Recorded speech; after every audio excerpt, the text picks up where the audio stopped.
Welcome back to my channel. Welcome to new video. তো আজকের এই ভিডিওতে আমরা জানবো ইস্টার্ন রেলওয়ের অ্যাপ্রেন্টিসের হাওড়া ডিভিশনের জয়নিং কবে নাগাদ হতে চলেছে। অনেকের মনে এখন একটাই প্রশ্ন যে হাওড়া ডিভিশনের জয়নিং কবে হতে চলেছে, তাদের জয়নিং কবে হবে। বাকি সমস্ত division, Sealdah division, Liluah division, Kanchrapara division, তাদের কিন্তু জয়নিংয়ের মেল চলে এসেছে বা কিন্তু অনেক অনেক ডিভিশনের জয়নিং কিন্তু হয়ে গেছে, কিন্তু হাওড়া ডিভিশনের এখনো পর্যন্ত কোনো মেল আসেনি। এর কারণটা কি, সেটাই আজকে আমরা এই ভিডিওতে জানবো। ইস্টার্ন রেলওয়ের হাওড়া ডিভিশনের যে ডিআরএম অফিস আছে, তো সেখানে আমি মেল করেছিলাম যে কেন এখনো পর্যন্ত কোনো জয়নিং লেটার বা মেল কিন্তু আমাদের পাঠানো হয়নি। তো আমি আমার সমস্ত ডিটেলস দিয়েছিলাম সেখানে, এবং যেহেতু আমি হাওড়া ডিভিশনে সিলেক্ট হয়েছি, আমি নিজেও সিলেক্ট হয়েছি, তা আমি আমার সমস্ত ডিটেলস একদম ঠিকঠাকভাবে দিয়ে তাদেরকে মেল করেছিলাম যে কেন এখনো পর্যন্ত কোনো লিস্ট বা কোনো জয়নিং লেটার কিন্তু তারা পাঠায়নি।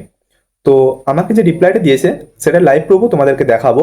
এবং তারা যেটা বলল যে লিলুয়া থেকে কিন্তু তাদেরকে এখনো ফাইনাল প্যানেলটা কিন্তু পাঠানো হয়নি। যেই মুহূর্তে লিলুয়া থেকে তারা পাঠাবে, তারা কিন্তু আমাদেরকে আপডেট করে দেবে যে কবে নাগাদ আসতে হবে এবং কবে জয়নিং হতে চলেছে। এবার ব্যাপারটা হচ্ছে জয়নিং কিন্তু এখন কারোরই হবে না। হচ্ছে যে তোমরা যে সেকেন্ড ডিভি হবে, অর্থাৎ মেল করার পর গিয়ে সেকেন্ড ডিভি করতে হবে। তারা অরিজিনাল সমস্ত ডকুমেন্ট দেখবে, তারপর একটা ডেট দেবে এবং সেই ডেটে গিয়ে তোমাদেরকে বাকি সমস্ত ডকুমেন্ট নিয়ে গিয়ে ডিভি করতে হবে। মানে তোমরা মোটামুটিভাবে ধরে চলতে পারো এখনো প্রায় মোটামুটি 20 থেকে 25 দিন পর্যন্ত সময় কিন্তু পুরো প্রসেসটা কমপ্লিট হতে লেগে যাবে।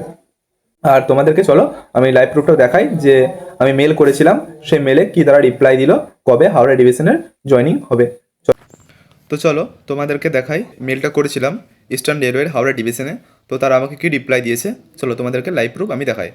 তো এটা হচ্ছে এই যে মেলটা, যেটা আমি কিন্তু করেছিলাম এবং আমাকে রিপ্লাইটা দিয়েছে। তো আমি যে মেলটা করেছিলাম সেটা হচ্ছে ডিয়ার স্যার ম্যাডাম, আমি এভাবে লিখেছিলাম যে আমার ডিটেলসগুলো দিয়েছিলাম এবং কেন লিস্ট আসেনি সেটা আমি কিন্তু পাঠিয়েছিলাম। তারা আমাকে রিপ্লাইটা যেটা দিয়েছে সেটা হচ্ছে তোমরা দেখতে পাচ্ছ, panel has not been received from WPO Liluah office till now, after receiving the same necessary communication will be made in your email. মানে তোমরা বুঝতেই পারছো যে তারা কিন্তু বলছে যে এখনও কিন্তু তাদের কাছে কোনো প্যানেল কিন্তু তারা এখনও পাঠায়নি লিলুয়া থেকে বা অফিস থেকে। যখনই তাদের কাছে চলে আসবে তারা কিন্তু আমাদেরকে আপডেট করে দেবে। তো ঠিক আছে, তোমরা সকলে জানতে পেরে গেলে যে কেন এখনও পর্যন্ত লিস্ট আসছে না। লিস্ট যখন আসবে তখন তারা কিন্তু তোমাদেরকে জানিয়ে দেবে, আর তোমাদের মেল কেন আসছে না সেটাও কিন্তু তোমরা জানতে পেরে গেলে। ঠিক আছে, যখন কারো মেল আসবে, যদি 1-2 দিনের মধ্যে মেল আসে, তোমরা কিন্তু অবশ্যই কমেন্ট করে জানাবে। আর তোমরা কোথায় কোথায় ভিডিও দেখছো অবশ্যই তোমরা কমেন্ট করে জানাবে। ঠিক আছে, দেখা হবে নতুন করে ভিডিওতে। বাই।